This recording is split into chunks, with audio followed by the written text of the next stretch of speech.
What is going on, everyone? You are tuned into the Invest in Hockey podcast. Today is September 6th, 2024. My name's Anthony Santini, joined here with, Eric Wilson. and today we are talking hockey. There is just a little bit under a month left until the season starts. We got some preseason action coming up in just a couple weeks and lots of fantasy discussions to be had.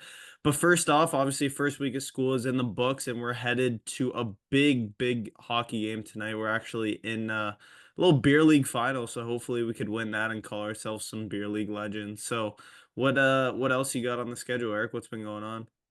Yeah, a good mix of that. I mean, obviously football is back too. That's kind of the only thing we can watch until hockey season preseason comes on. But it feels like the plate's full again with school starting, all the assignments starting. But congrats to both of us for finishing our first week here. It's a fresh start, so I think we're pretty ready for what's to come. And yeah, big beer league finals tonight.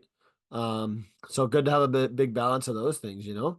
Oh, dude, huge, definitely huge. And I know we still have so much time until the NHL season starts, and we've been a little slow with the pod because there hasn't been much action to talk about. But obviously, when the season starts, we'll be able to ramp it up a lot more. But I know we want to get into the fantasy talk because that's exactly what we're gearing up for. And we want to make sure that everyone listening is ready and prepared for their NHL season this year. And you were actually in talks with an individual, and you could get into it a little bit more because you knew a little bit more about it than me, that is a big fantasy advocate. Yeah, so I mean, fantasy season's around the corner. Um, you look back to the years you started playing fantasy hockey, things change, and it feels like right now is just the perfect time for all of these like young guys, all these sleepers, all these like guys in their prime to just like have a great season. And that's the exciting thing is like drafts are coming up. And I'm gonna shout out Dobber Hockey, who has released their fantasy guides for the upcoming season. They're constantly updated. They have a edition that was updated on August 28th. There'll be a new update on that. But head to dobberhockey.com if you're interested. We're going to be giving away a guide as well on our Instagram/TikTok. So another reason to follow us on social media. But a big thing and a big reason I brought this up was because they have prospect and draft rankings just for fantasy hockey. So not only like are you ranking Celebrini versus a guy like Levshinov, you're talking about fantasy implications. And my question for you, Sans, because I know you love this guy and talk about it a lot, is would you look at drafting a guy like Yaroslav Askarov in a fantasy hockey league? I feel like if it's a dynasty league, like obviously, man, you were in that Fantrax dynasty league where down the road you get to keep players depending on their age, how well they play, but you have them for multiple seasons. I mean, I think a Scar would be a good pick, but for a league like our what's it called? Our keeper league, where it's just kind of like you only keep one goalie. I don't think Askarov's gonna be that goalie and that caliber at the end of the season. I don't think I'd even take him for this year because the Sharks aren't going to be good. Sure, he's going to get a lot of playing time. He's probably going to play 30 plus games this season. That's what it sounds like. That's what they traded for in acquiring him. But me, I'm staying away from him.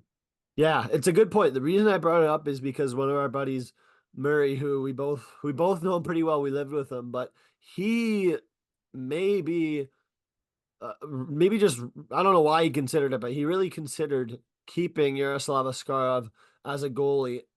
And just as of yesterday, I traded away Andrei Vasilevsky to this individual, and I received Andrei Svechnikov back in return. So, I mean, my bias is right here. I'm going to say Andrei Svechnikov's a stud keeper. I'm really happy with him, but he got Vasi, and now he doesn't have to keep a shaky goalie for in bottom three team in the league, right? Oh, for sure. So For I think sure. both teams benefit there. And I think you haven't really made any big offseason trades. Not that you have to. You're the reigning champ in our one league, but kind of going into our Fantrax league, I think the draft for that is very soon. I think it's September 9th. So I think we Yep. So we should three keep an days. eye. Maybe Yep. we'll get together for a beer that night or something. But Love it. Love it. I think just fantasy hockey in general. I was listening to the NHL fantasy podcast on the way to school today, and there are some names that are like really boomer bust. Like they could go off for call it 100-point seasons, 80-point seasons compared to their totals of last year. Like we're talking about guys who maybe put up 40 points last year, like even 20-point guys who didn't get much like ice time and stuff. Then you have guys who are just like right in the middle there, and it's like, what do you do with them? Like, do you draft them? Maybe you're tired of like having this guy on your team for the last few years. Like, I don't know if there's one guy on your team right now who you're a little tired that maybe you've had him in a few fantasy leagues. I mean, the player for me that's kind of on the fence, I'd like to trade him, but obviously I don't think it's going to happen, is Clayton Keller. I'm not sure, especially in our league, because we are a category league where you need to have a player that touches upon all those categories. I mean, Keller was a big part points wise of what my team was able to do last Yeah. year. But considering that he's not able to produce in the face-off, the hits, the blocks as much as his points, I mean, I guess that is kind of his selling point. I don't think that he is exactly what I'm looking for. I don't think I'll be able to move him though. So that's one player for me. Yeah, it's a good point because I think he does still have the center eligibility, does he not?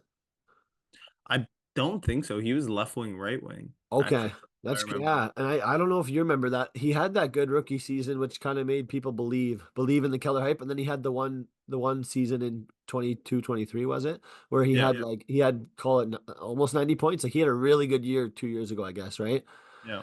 So I mean, bouncing off that point, Utah is a very interesting team because again, it's so open, but there's not that much like room to believe there's hype, right? Like you Mhm. have Logan Cooley and Clayton Keller as like two studs, and then you have your boy, I'll let you say his name, on the wing.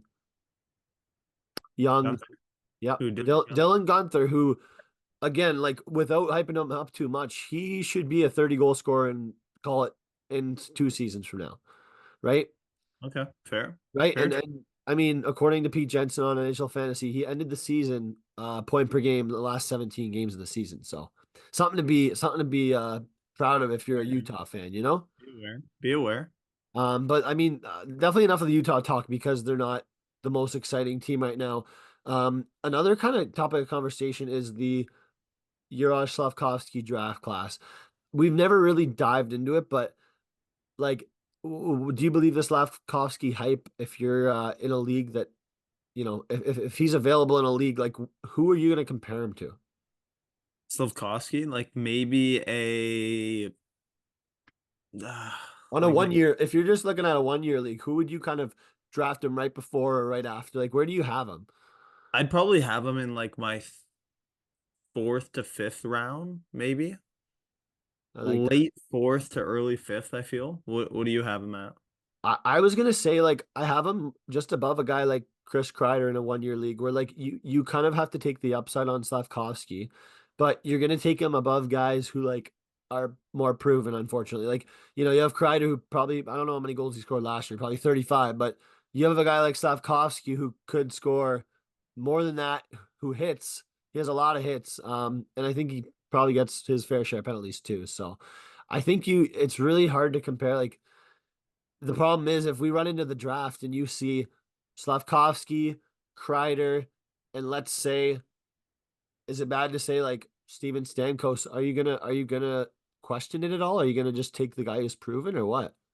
I mean, I'd probably rather go. I think Slavkovsky, especially with Line A come in. I feel like that power play could be pretty deadly this year.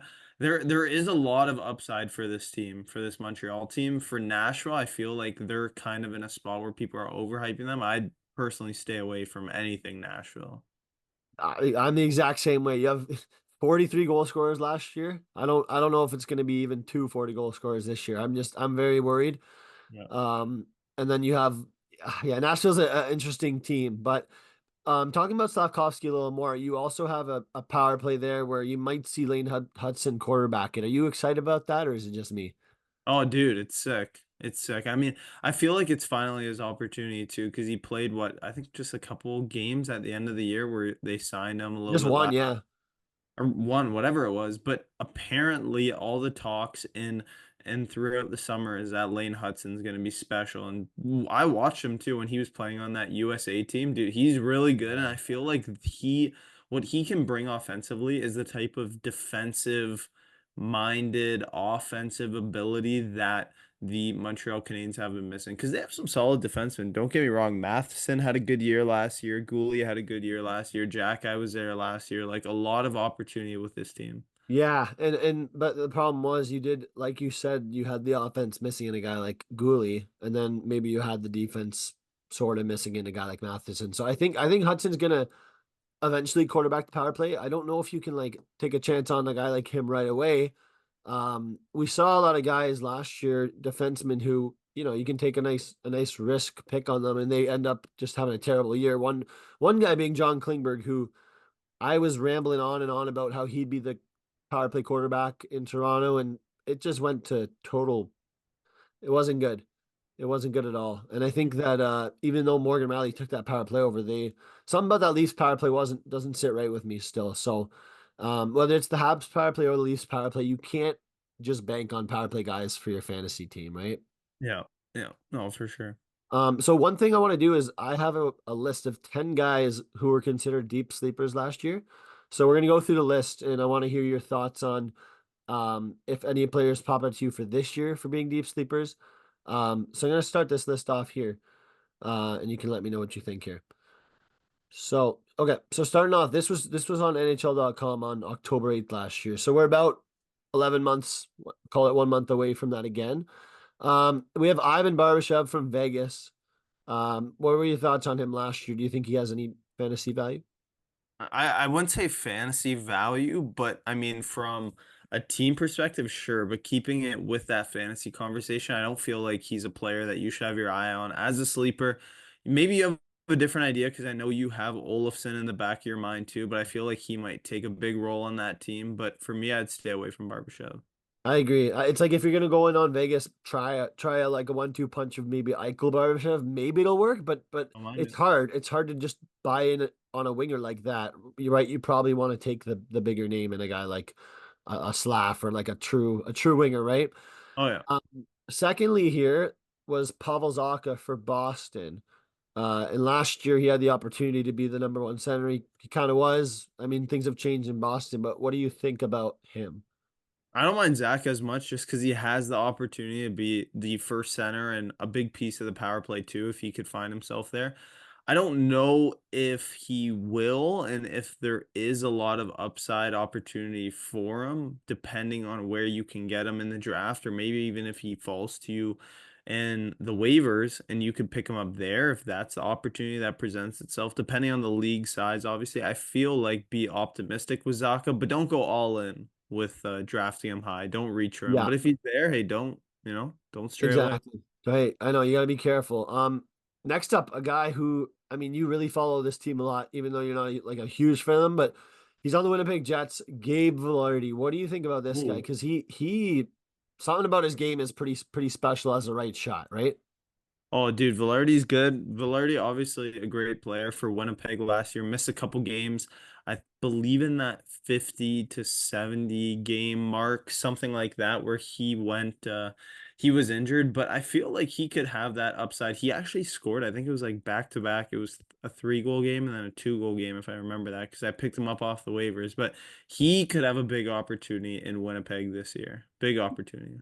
I think so too. Now, how did you? Because you were really sharp with Jets guys. You picked up Waswa and then Vilardi. Were there any other guys kind of on your mind on Winnipeg there?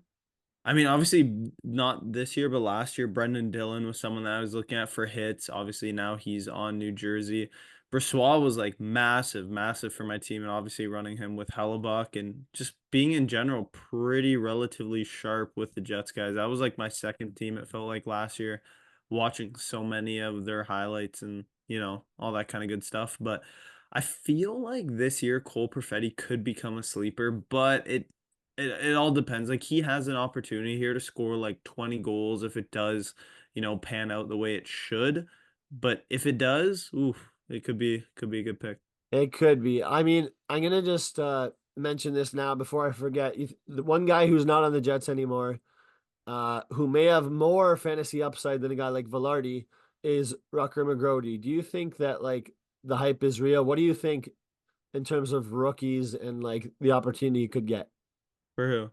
for the Pittsburgh Penguins? Rucker McGrody. I'd say.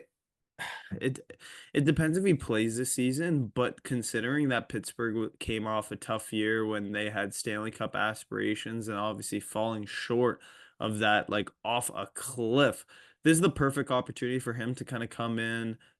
Back's not really against the wall here, considering the season that they just had. I don't see the Pittsburgh Penguins getting any worse. There's no way you could look at the season last year and be like, oh, this team isn't going to be as good as they were. So I feel like there's a really, really good opportunity for Rucker McGroarty in Pittsburgh, maybe hockey wise. I don't know, fantasy wise, if he's a player that I'm gonna have on my radar, but maybe he could pop off for, a 3, 4 game week where he really turns up. I don't know, but that's kind of the only optimism that I have on a player like that for now. Exactly. No, that's a good point. That's a good point. I'll go into a goaltender because we haven't really talked any goalies.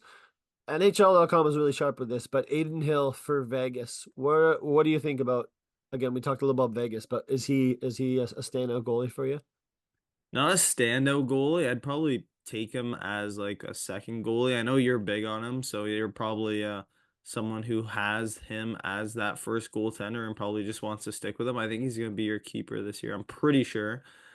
But I mean, I don't know. I wouldn't be too optimistic about Aiden Hill. I'm not really a big Hill fan. That's fair. I think that age will catch up to him at some point, and by the end of that contract, I think he has 3 years left on it, something like that. But rest assured, I mean, Elias Samsonov backing up that team is going to get a few easy starts. So I think Hill's going to get the harder starts, if you know what I'm saying. Yeah.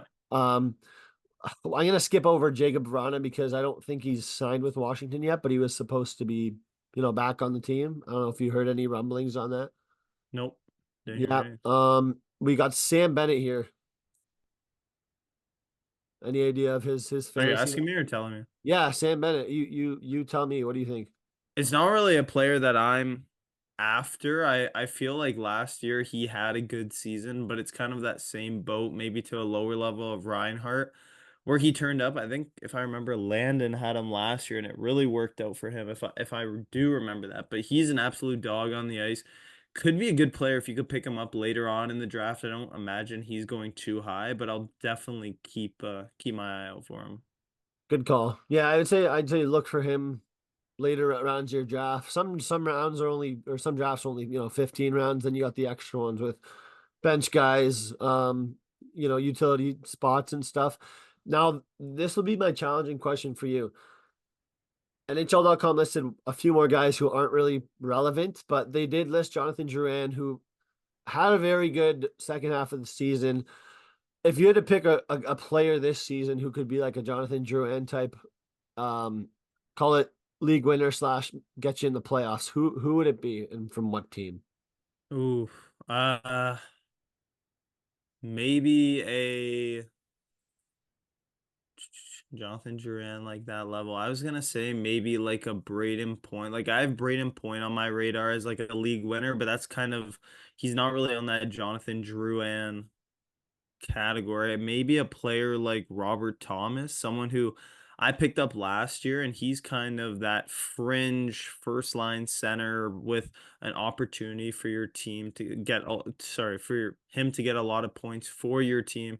I'd say Robert Thomas could be a good player that could fit that mold. Yeah, yeah, that's fair. Because again, a guy who I think Thomas's career high has got to be around maybe 80, like a little under 80, right? Yeah. So like he again, that's a total guy who could take the step up. A guy who was really highly touted on this on NHL Fantasies podcast a few days ago was Jake Neighbors, and like how his opportunity in St. Louis could be pretty crazy playing alongside Robert Thomas. Is that a guy you could see being like an early pick in a keeper league where you already have you guys kept like so you're like taking him like high in the rounds or what? Probably not. Probably like third round, Jake Nail. Like I wouldn't be too into that in the first round. No shot. No way. No shot, right? Yeah, because I don't know who's available in our leagues, but I know he'd be still considered Yeah. minor eligible, probably, Yeah. right? Yeah. Yeah. But again, you never know with these sophomore years. It's either a sophomore slump um, or just a good year in general.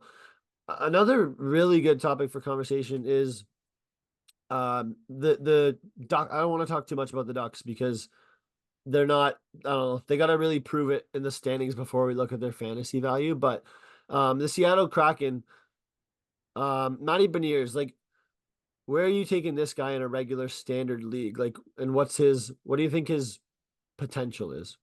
I mean, I probably wouldn't take Beniers until at least like the seventh round, maybe. Like, I don't see him going top 5 rounds. I don't know. Where do you have him? I honestly think he could be like I think top 10 rounds Beniers would be a good pick. I think that he has people are just not patient enough with a guy like him, right? Because like he just signed this contract for like 7 mil.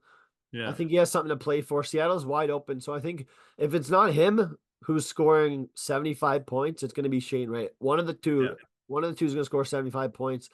And I think they're gonna just go so late in drafts where like you've got to go Matty Beniers in round 13 rather than taking like a Nick Suzuki in round 8. Do you know what I'm trying to say?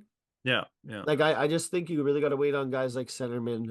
Depending on your league format, there's always going to be centermen who are available in your drafts. A few years ago, it was Ryan O'Reilly who was Mm. falling to the cracks, and he still has the value because of his faceoffs. But pretty much there's always going to be that centerman available. And we'll see where it is this year. But in terms of teams, what team do you think kind of has the most fantasy value when you look at their players and their goaltending? Probably the fantasy value, like just straight Yeah, up. straight up. Yeah. Probably Colorado. Like all around, like defense, forwards, goalie, like Colorado has to be number one without a doubt. Upside, I'd say probably like Montreal. That's a good point. Yeah, guys with the untapped potential in Montreal. Yeah, I call it the seven forwards now with Line, and then yeah, eight with Demidov, right? So, yeah, I mean, soon as can be 12 guys that we think are elite prospects, and they're going to be 27 and yeah. wash. But no, I'm kidding. But we'll see where that leads. Um, any advice for the viewers when it comes to fantasy hockey or what you're thinking? Because it is before we know it, it's going to be too late to be doing our research. The Dobber guides are going to be outdated. So, what advice can you give to our viewers on that? I mean, I'd probably say pick players where you think you're confident in. Go into your draft and don't just go based off whatever the rankings are on Yahoo, ESPN, whatever it is. Go grab your player, even if it's 2 rounds ahead of what you think they should be going, because at the end of the day, when it's February, when it's March, and it's closing in on the end of the fantasy season, it doesn't matter if you reach for that player 2 rounds. Like, I couldn't even imagine where I drafted players last year. Like, I had the worst draft of all time in keeper league. Like, it was just straight up brutal compared to everyone else's draft, but I was still able to grab a couple players that helped me, and even still, just kind of with making trades in season, it helped a lot. So biggest advocate for just picking who you like. I don't care if it's 2, 3 rounds earlier, just grab your guy. As long as you think he should be there, just grab him. I do respect that because I remember exactly what happened before the draft. You had your eyes on a few guys and you Yeah. queue them up, you star them, and you take them whether they have a bust year or not. Right? One was Dylan Cousins, who I know you drafted high, and sure he didn't have a good year, but you still had the trust in him, and although it didn't work out, I think you're better off taking him over I don't know, I'd call it, I don't know if it's like an Alex Petrangelo or like a decent player because there wasn't Mhm. there wasn't much selection in our keeper league, was there? No, no. So I guess that's Anthony's advice. I would stick with that too, but I'd say don't put your own biases into the draft. Don't be picking if you're a Bruins fan. I mean, we're both Bruins fans. Don't draft more than one or two guys on your team. Don't take Pasternak with your first round pick. Yeah. Then Hey, that's not a bad pick though. hey, that's a great pick. But if you're gonna take Pasta, maybe don't take, Heck of a Zaka, Lindholm, and Coyle. You can always stack a Marshy Pasta combo there, but historically it doesn't work out. Even in fantasy football, we know that sense where like, you yeah. draft a whole team of Dolphins, you're only gonna be okay for a few weeks, right? So Yeah. Yeah. No, um, exactly. yeah, I would definitely say that when I look back on drafts, goaltending is probably the most important position, but it doesn't mean you need to draft the first goaltender. Yeah. I don't know who was your pick for goalie last year. I believe it was I had Hellebuck and someone else. Hellebuck, Brossoit, and I had Bobrovsky, but I traded for both. I don't even know what goalie I had. I think I had Samsung. Oh, yeah, yeah, yeah. Oh, now I get it. Yeah. Oh, dude, that's crazy. Feels like a while ago. That was brutal. That That's was a another reason I got to terrible. touch up on my fantasy drafts. But that mean I need to stay away from Joseph Wall just to keep the curse kind of like away from me, or what? Probably. I don't know. I mean, I enjoy drafting Leafs goalies because we watch all the games, so it's kind of like you always get to ride that high. And especially with the Leafs for sure being a playoff team, you can almost say it feels like it's a good opportunity to get a goalie that will get some wins. So Yeah, they were kind of saying too on a few episodes and stuff that like eventually the curse has to end for like yeah, a bad Leafs goalie every season sort of thing, you know? So I yeah. don't know if Joseph Wall's the answer. I don't know who is the answer, but I've made mistakes in the past where I've taken Freddie Anderson. He's been hurt a few times. That's a whole other conversation about Anderson because I feel like he's already like 35. I know he's not that old, but a guy who I would avoid in drafts. I don't know if you have anyone on your mind who you're like avoiding, but I just can't be trusting these guys who've done me dirty in the past. I don't know. Maybe like someone. I don't know. Not someone that I'm really trying to stay away from. Maybe like a. I don't know, like Jacob Markstrom, people on the Devils. I don't know if I'm really sold on the Devils this year. Yeah. The thing is, you have to either, the Devils are weird. You kind of have to be sold or not be sold. I'm Yeah. sold because they have a top five player in the NHL in Jack Hughes.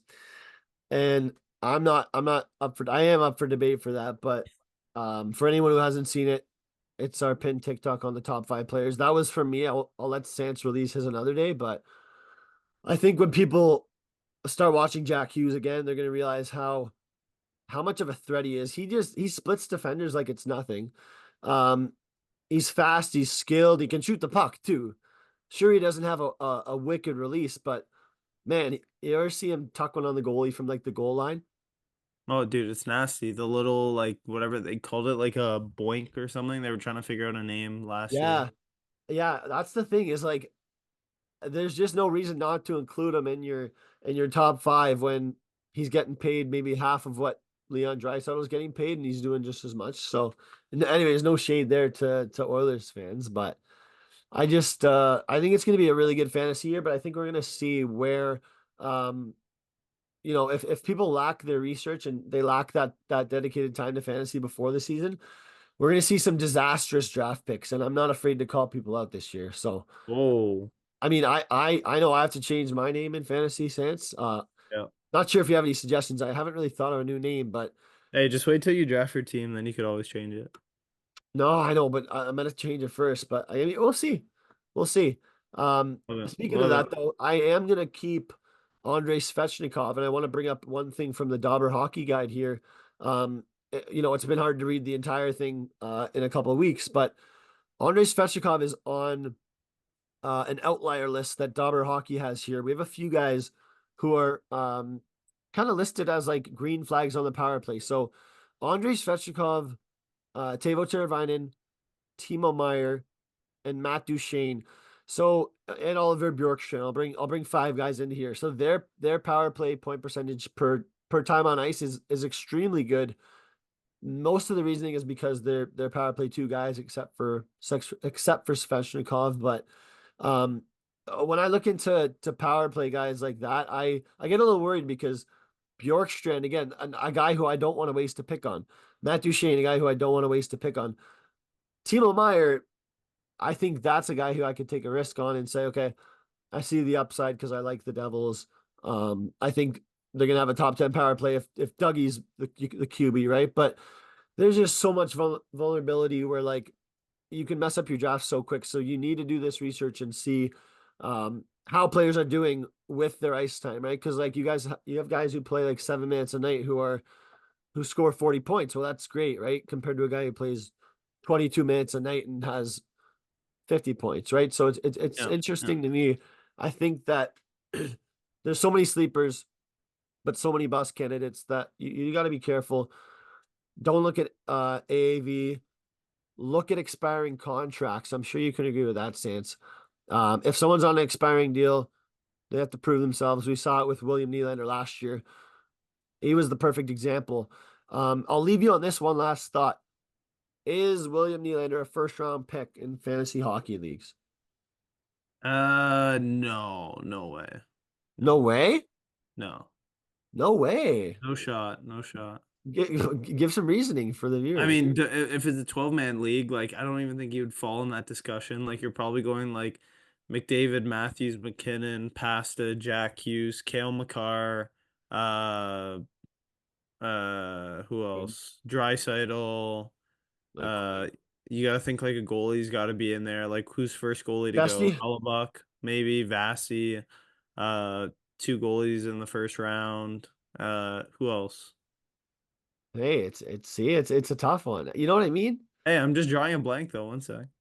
All right. I don't even know what the projections are. Do you know what Dobber has the top 10 as? You know what? We're have to save the top 10 for I'm gonna see if there's a top 10 here that I can pull up. But I would say you're gonna have Nylander just out of the first round if you don't pick him in the first round. Maybe yeah, like second round for sure, but not first round. I don't think so. No way. You know, though we are gonna have to make a video with our top 10 because Dauber has updated the top 10. Cool. I would assume the only goalie in the top 10 would be Igor Shesterkin. Now I'll have to fact check that when I kind of look at that top 10, but it's a good question for debate. I think a lot of our viewers from Toronto would probably love a Nylander Matthews stack, but I mean, hey, I'm a Bruins fan. I know you're a Bruins fan at heart, so maybe we disagree, but I think that's a good way to end today's episode. So I'll let you leave it off there. Yeah, dude. I mean, obviously big game tonight. Lots of hockey to be had in the next month. Talking it, playing it. But hey, best of luck to us, and obviously best of luck to those of you who soon have your NHL fantasy drafts. But I feel like next week or next episode we will for sure be doing our kind of maybe we could do like top 50 ranking or something like that. So Yeah, stay you tuned know, for that. call it But five sleepers, stuff like that. Yeah, yeah. yeah, love it. But without further ado, that's gonna be it for us this week, and we'll catch you guys next week.